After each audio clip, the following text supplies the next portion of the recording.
Friends, कैसे हैं आप सब। आई होप सब अच्छे होंगे। मैं प्रिया देवतिया आपका स्वागत करती हूँ इंडियन एग्जाम एकेडमी पे। आज मैं आपको हिंदी में एक टॉपिक पढ़ाने वाली हूँ जिसका नाम है शब्द। शब्द क्या होते हैं, शब्द किन किन किन वर्णों से बनता है और शब्द किसे कहते हैं। शब्द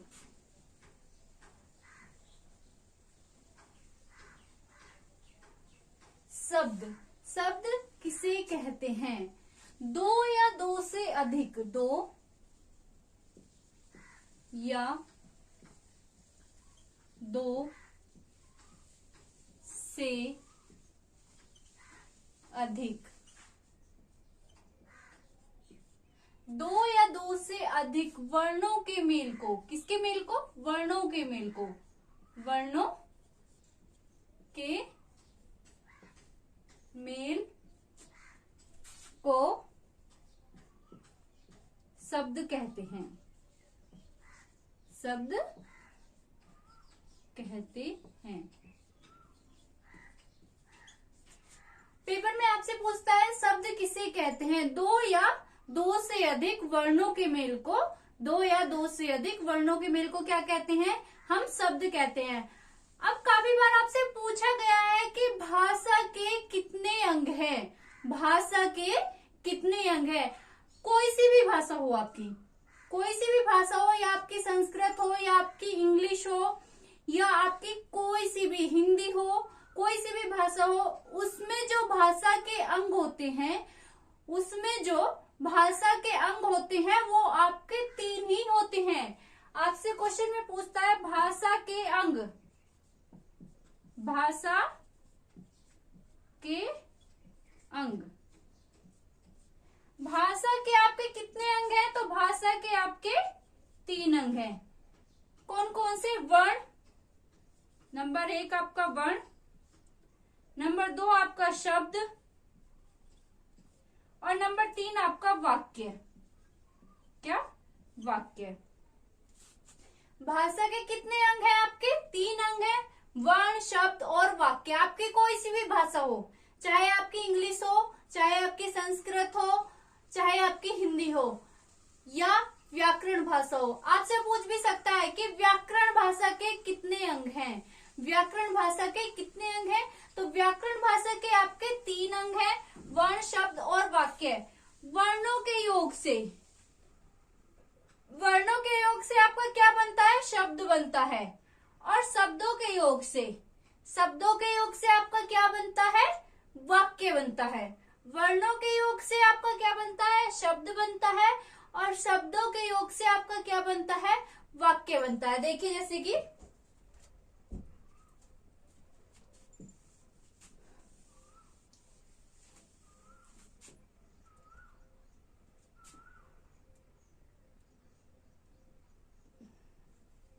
कै में ले, कमल, कै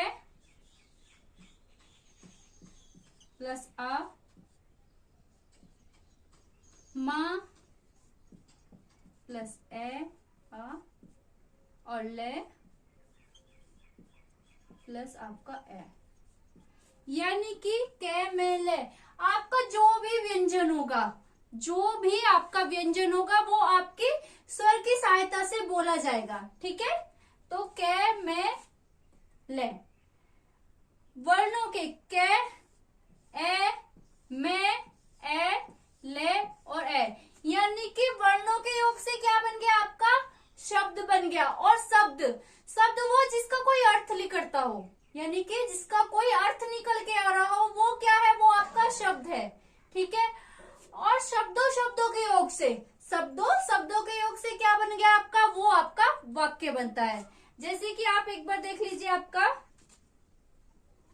आपसे क्वेश्चन में पूछता है लालच,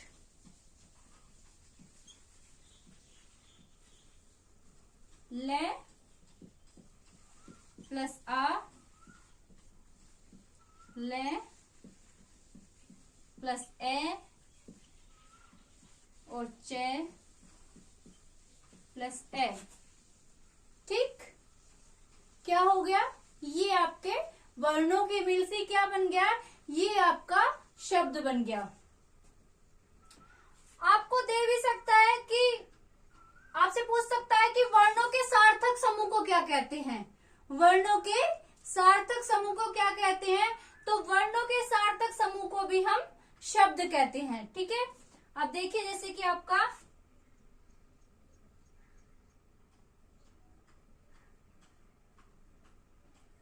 आम, आ प्लस में प्लस ए। ठीक है, या आपका ऐसे भी आ सकता है, ये ऐसे भी आ सकता है, ए प्लस ए प्लस में और प्लस ए। ठीक है, तो क्या हो गया, वर्णों के सार्थक समूह को क्या कहते हैं, हम शब्द कहते हैं। ठीक है,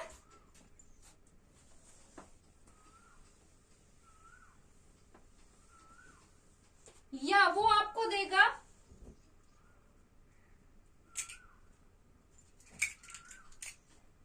वर्णों के सार्थक समूह को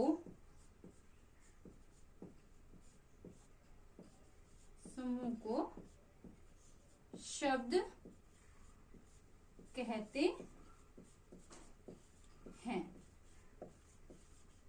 ठीक है, वो आपसे पूछ सकता है कि अर्थ के आधार पर भाषा की सबसे छोटी इकाई क्या है। अर्थ के आधार पर भाषा की सबसे छोटी इकाई क्या है।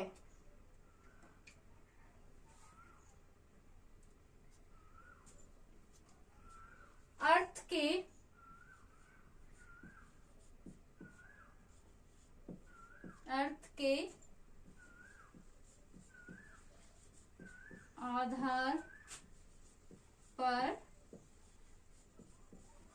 आधार पर भाषा की सबसे छोटी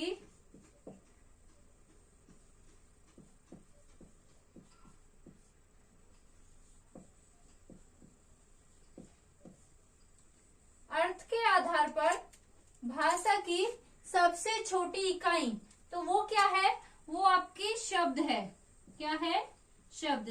ये क्वेश्चन आपका काफी बार DSSB में पूछा गया है, मोस्ट इम्पोर्टेंट है कि अर्थ के आधार पर भाषा की सबसे छोटी इकाई क्या है, तो वो है आपके शब्द। क्या है, शब्द। अब आपसे पूछ सकता है कि भाषा की सबसे छोटी इकाई क्या है। भाषा की सबसे छोटी इकाई क्या है।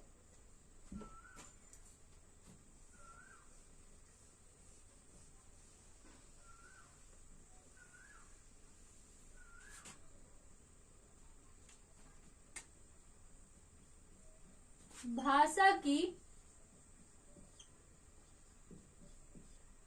सबसे छोटी इकाई, भाषा की सबसे छोटी इकाई क्या है, तो वो है आपकी वर्ण।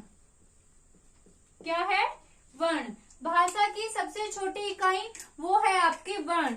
वर्ण क्या हो, वर्णों के सार्थक समूह को क्या कहते हैं हम, वर्णों के सार्थक समूह को हम शब्द कहते हैं।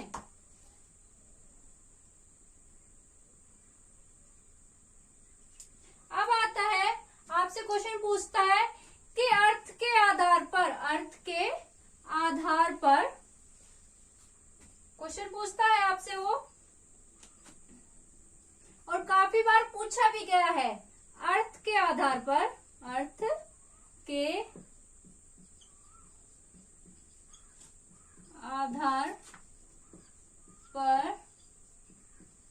भाषा की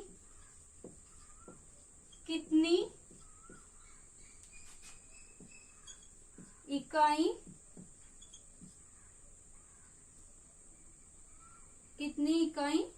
है। तो अर्थ के आधार पर भाषा की की कितनी इकाई है? तो भाषा की 2 इकाई हैं। एक तो है आपकी शब्द और एक है आपकी वाक्य। क्या है? वाक्य। नंबर 1 आपकी शब्द और नंबर 2 आपकी वाक्य। अर्थ के आधार पर भाषा की कितनी इकाई है? तो 2 है, आपकी शब्द है और वाक्य है। अब वो आपसे पूछता है कि शब्द कितने प्रकार के होते हैं? शब्द कितने प्रकार के होते हैं? तो देखिए आप,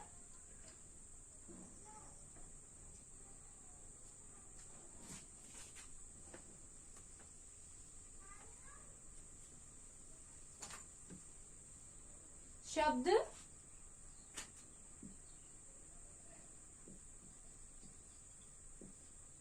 शब्द कितने प्रकार के होते हैं?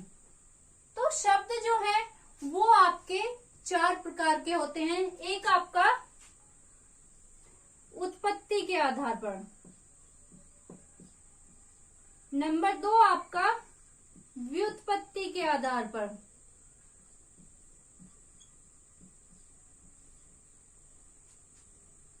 नंबर 3 आपका अर्थ के आधार पर, और नंबर 4 है आपका विकार के आधार पर।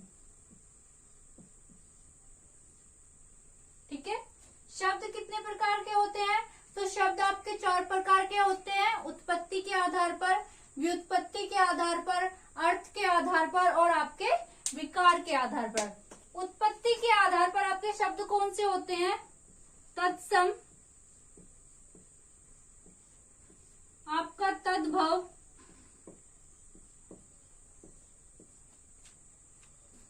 देशज, विदेशज और आपका आता है संकर। संकर को हम मिश्र शब्द भी बोल देते हैं।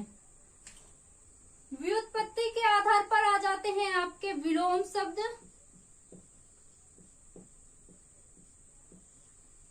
पर्यायवाची,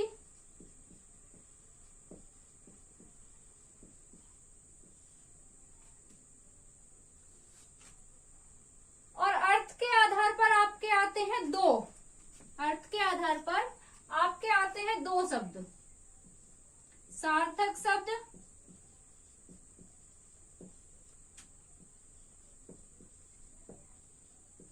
और नंबर 2 है आपका निरर्थक शब्द।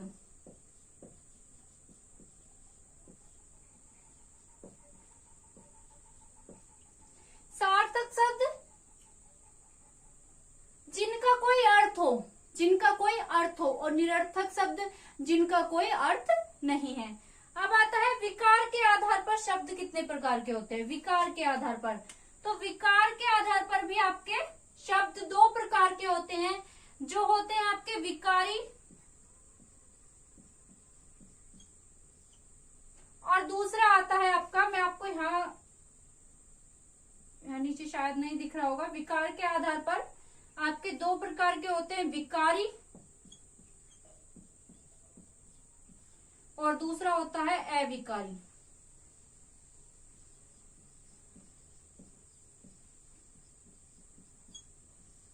विकारी के अंतर्गत आपका आता है संज्ञा, सर्वनाम, विशेषण और क्रिया।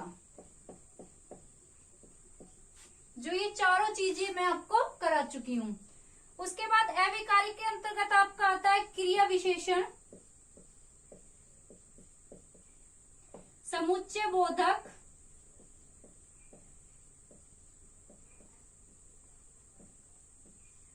विस्मयादि बोधक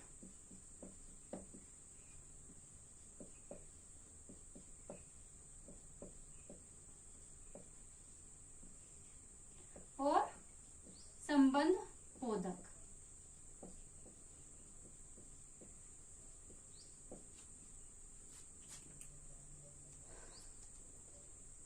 शब्द कितने प्रकार के होते हैं? शब्द आपके 4 प्रकार के होते हैं, उत्पत्ति के आधार पर, व्युत्पत्ति के आधार पर, अर्थ के आधार पर और आपके के आधार पर। विकार कौन से होते हैं? जिनका लिंग, वचन और कारक में परिवर्तन हो जाए। विकार जिनका लिंग, वचन और कारक में क्या हो जाए? परिवर्तन हो जाए। विकार के आधार पर कितने प्रकार के होते हैं? 2 होते हैं आपके, विकारी और अविकारी। विकारी में आते हैं आपके संज्ञा, सर्वनाम, विशेषण और क्रिया, और अविकारी में आते हैं आपके क्रिया विशेषण, समुच्चय बोधक, विस्मयादि बोधक और आपका संबंध बोधक, जिन्हें मैं आपका कल एक एक करके कल मैं आपको पढ़ाऊंगी। उत्पत्ति के आधार पर शब्द कितने प्रकार के होते हैं, ठीक है, जिन्हें मैं कल एक एक करके एक्सप्लेन करूंगी। आई होप मेरी वीडियो आपको पसंद आई होगी और अच्छे से समझ भी आई होगी। वीडियो को शेयर कीजिएगा और सब्सक्राइब कीजिएगा। धन्यवाद।